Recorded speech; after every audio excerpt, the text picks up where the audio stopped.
Shalom, Sobat Kairos yang dikasihi oleh Tuhan Yesus Kristus. Firman Tuhan bagi kita pada hari ini tertulis dalam kitab Mazmur pasal 74 ayat 2. Beginilah firman-Nya.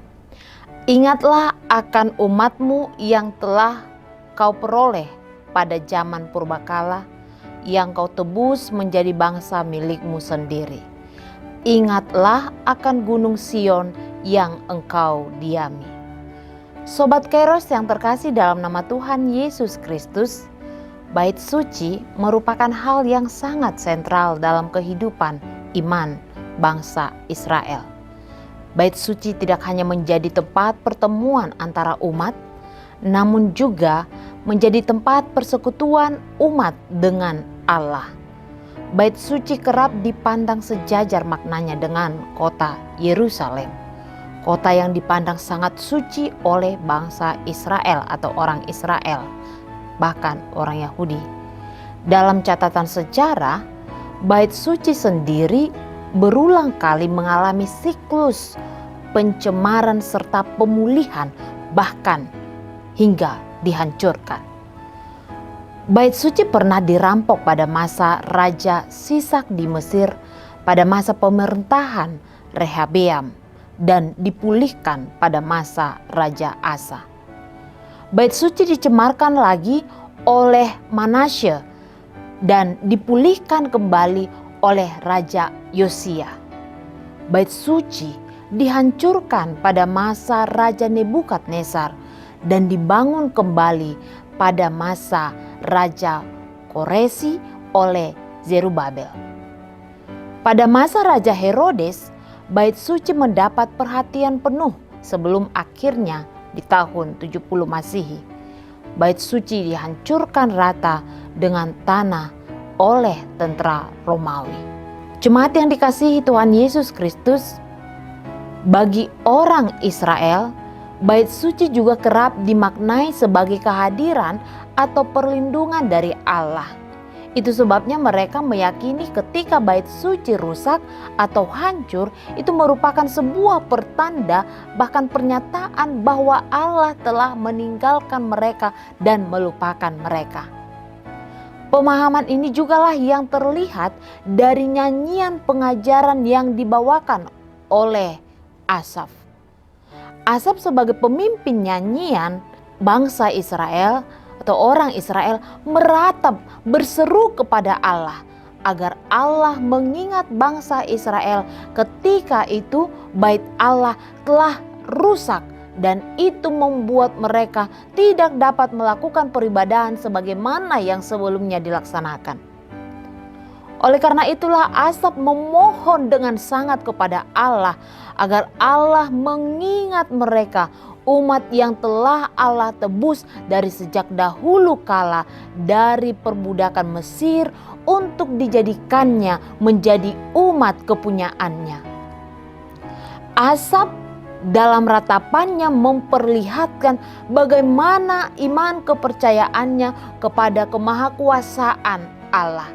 Itu bisa kita terlihat dari ayat 12 di dalam pasal ini. Dikatakan, Rajaku dari zaman purbakala yang telah melakukan penyelamatan di atas bumi.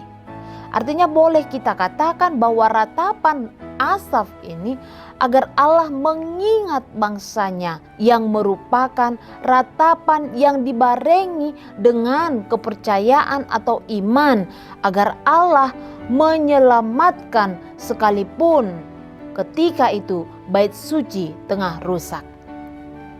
Sobat Kairos yang terkasih dalam nama Tuhan Yesus Kristus, di masa kini kita melihat bahkan merasakan bagaimana rumah ibadah atau bait suci mengalami pengrusakan secara sengaja dari mereka yang tidak menghendaki kehadirannya.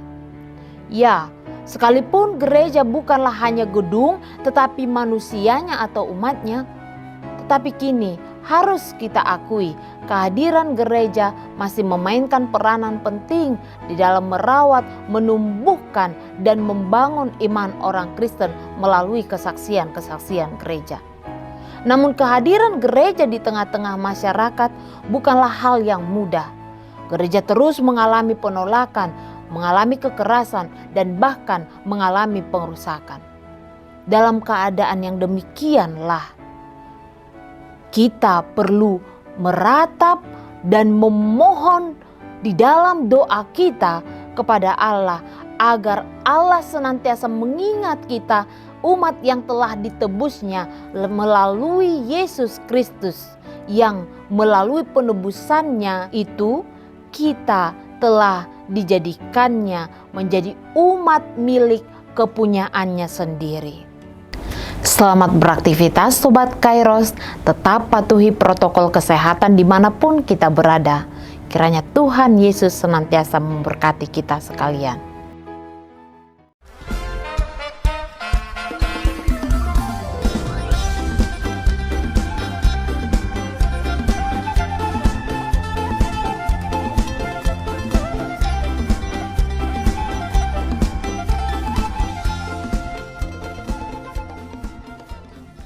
Tahun ini merupakan tahun yang bernuansa kesatuan hati bagi seluruh gereja HKBP.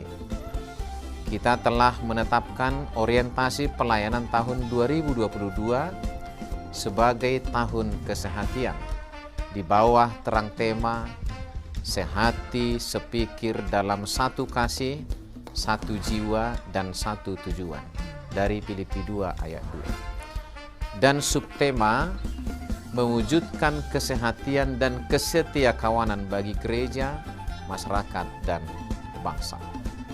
Panitia Tahun Kesehatian HKBP Distrik 8 DKI Jakarta telah ditetapkan menjadi organ pelayanan dalam mewujudkan persekutuan, kesaksian, dan pelayanan yang semuanya diikat dalam satu kasih, satu jiwa, dan satu tujuan.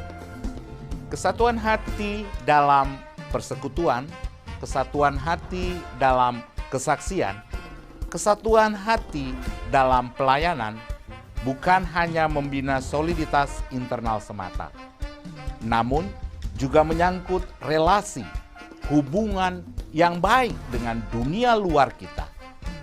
Maka untuk mewujudkan kesehatian yang nyata dalam kehidupan warga gereja, Panitia Tahun Kesehatian HKBP Distrik 8 DKI Jakarta berkomitmen untuk berkarya dalam program-program kreatif dan relevan dan bernilai tinggi untuk menguatkan visi dan misi kerajaan Allah di dunia ini. Kami mengajak seluruh elemen gereja, baik pelayan penuh waktu, pelayan takbisan dan non-takbisan, serta seluruh jemaat dan para pemerhati lintas denominasi, mari bersama-sama mendukung dan mensukseskan seluruh program-program pelayanan yang telah ditetapkan, baik dalam doa, daya, dan dana. Semuanya akan menjadi persembahan yang hidup bagi Tuhan untuk memperkokoh persatuan yang hidup dan saling melayani di tengah kehidupan yang penuh dinamika ini. Marilah saling mendoakan, saling menopang, serta bertolong-tolonganlah menanggung bebanmu. Demikianlah kamu memenuhi hukum Kristus. Horas, horas, horas!